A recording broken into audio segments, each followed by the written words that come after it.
ঈদুল আজহা উপলক্ষে অনেক দূর দূরান্ত থেকে আমাদের বেতিল খামারগ্রাম কবরস্থান ঈদগাহ মাঠে অনেক লোকজন এসেছিল। অনেক লোকের জমায়েত এখানে। প্রত্যেক ঈদেই ঈদুল ফিতর, ঈদুল আজহা প্রত্যেক ঈদেই কিন্তু অনেক লোক হয়ে থাকে। এবারও কম নয়। সেই লোকের সমারোহ বিভিন্ন জায়গা থেকে এসেছিল। আর অনেক লোকজন একসাথে হওয়া মানে বিশাল একটা আনন্দের ব্যাপার।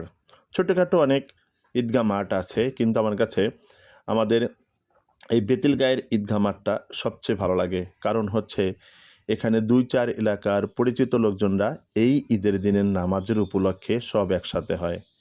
অনেক সুন্দর করে কোলাকুলি করা যায়, সবারই মুখটা দেখা যায়। আবার আমি একটু নেমেছি ভিন্ন ধাঁচে, যে একটু ভিডিও করি। সবারই মুখটা একটু ভিডিওতে আটকিয়ে দেই, সবার সাথে একটু পরিচিত হই, নতুন করে পরিচিত হই। আমার এই ভিডিওর মাধ্যমে আরও একটা উপকার হচ্ছে যে যারা প্রবাসে থাকে, বিদেশে থাকে, তাদের আত্মীয়-স্বজনদের এই ঈদ উপলক্ষে লাইভের মতো সবাইকেই দেখতে পারে।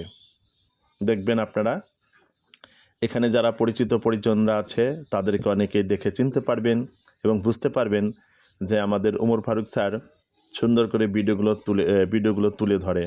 অনেকেই ভালো বলে যে না স্যার, আপনি অনেক সুন্দর করে আমাদের গ্রামের ঐতিহ্যটাকে তুলে ধরেছেন, এই জন্য আপনাকে অনেক অনেক ধন্যবাদ। তো আসলে জানি না কতটুকু ভালো করতেছি, যে ভালো করার জন্য একটু চেষ্টা করি যে সবারই মুখটা সবাই দেখুক একটু, যারা অনেক দূর দূরান্ত থাকে, এদের ভিতরেও আসতে পারে না। আর যেরকম অনেক প্রবাসে যারা থাকে তারা চায় যে স্যার আপনি ভিডিও করে দেন, ঠিক আছে, তাহলে আমরা আমাদের পিতামাতাকে দেখতে পারবো। যেরকম লাইভ করার সময় অনেকে বলছিল যে আমার একটু বাবাকে দেখান স্যার, এরকমটা বলছিল।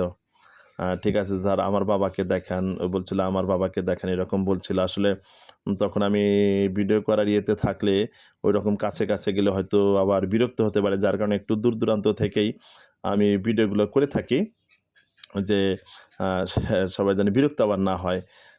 বিরক্ত করা যাবে না মুসল্লিদেরকে, আবার ভিডিও করি এই জন্য আর কি। একটু দূর দূর থেকে ভিডিও করি, যার কারণে অনেকেরই আবদার রাখতে পারি নাই যে কার বাবা মা, কার বাবা, কার ভাই কে কোথায় আছে, এটা বুঝতে পারি না। তবে অনেকেই আমার ভিডিও করা দেখে আর কি খুব সুন্দর করে বলেছিল যে স্যার কেমন আছেন, অনেকেই সালাম দিয়েছিল। মুরব্বীরাও বলছিল যে তুমি ভালো আছো তো, তখন অনেক ভালো লাগে আর কি যখন ভিডিওগুলো করি।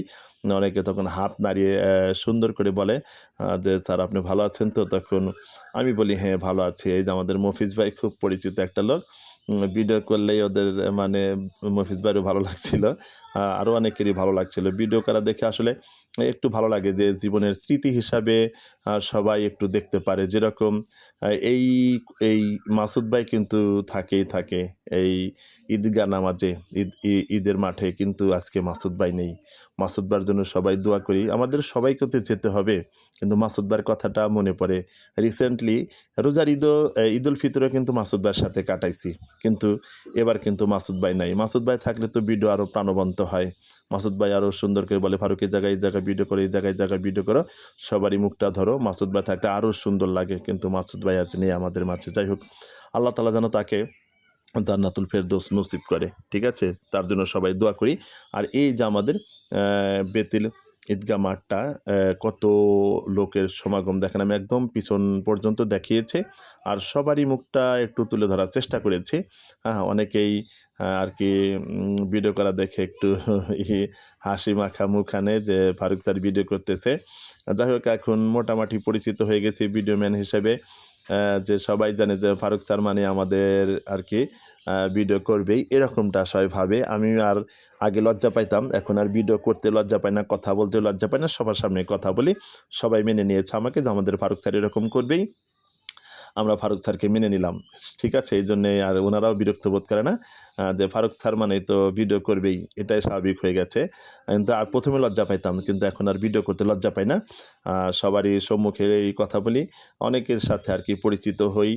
আবার অনেক দূর দূরান্ত থেকে আমাকে কল করে, বিদেশ থেকে কল করে ভিডিওগুলো দেখার পরে এই নিয়ে সব ভালোই লাগে আর কি, ঠিক আছে। তো দোয়া করবেন দোয়া করবেন আমার জন্য, আমি যেন ভালো থাকি, আমার যেন শরীর স্বাস্থ্য ভালো থাকে, আরও যেন সুন্দর সুন্দর ভিডিওগুলো আপনাদের চোখের সামনে তুলে ধরতে পারি। আমাদের এই পাশেই কিন্তু কবরস্থান, একেবারে ঈদগাহ মাঠ কবরস্থান পাশাপাশি লাগানো, আমাদের খুব ভালো লাগে। নামাজ শেষে আবার এই কবরস্থানের দিকে ঘুরে বসে আমরা সব কিছু জিয়ারত করার জন্য চেষ্টা করি, জিয়ারত করেই থাকি, প্রত্যেকবারই জিয়ারত করে থাকি। এবার আমাদের যে মেইন বক্তা ছিলেন অর্থাৎ মৌলানা আমিনুল ইসলাম সাহেব, উনি গিয়েছিলেন হজে, যার কারণে ওনারা আজকে উপস্থিতি মিস করেছি, যে আজকে অনেক মিস করলাম আমিরুল হুজুরকে। উনি সুন্দর করে আর কি বয়ানটা দেয়, নামাজ পড়ে। যাই হোক, আজকে যিনি নামাজটা পড়াইছেন উনি হচ্ছে নূর আলম হুজুর, উনি সুন্দর করে নামাজ পড়ায়। ওনার মাধ্যমে আজকে আমরা এই ঈদুল আজহার নামাজটা সবাই আদায় করেছি, ওনার মাধ্যমে, ওনাকে দিয়েই উনি আমাদের ঈদের নামাজটা পড়াইছেন আর কি। তো দেখেন এই যে এই তো হচ্ছে আমাদের ঈদের মাঠের ঈদের নামাজের অবস্থা। সবাইকে ধন্যবাদ, ভালো থাকবেন, আল্লাহ হাফেজ।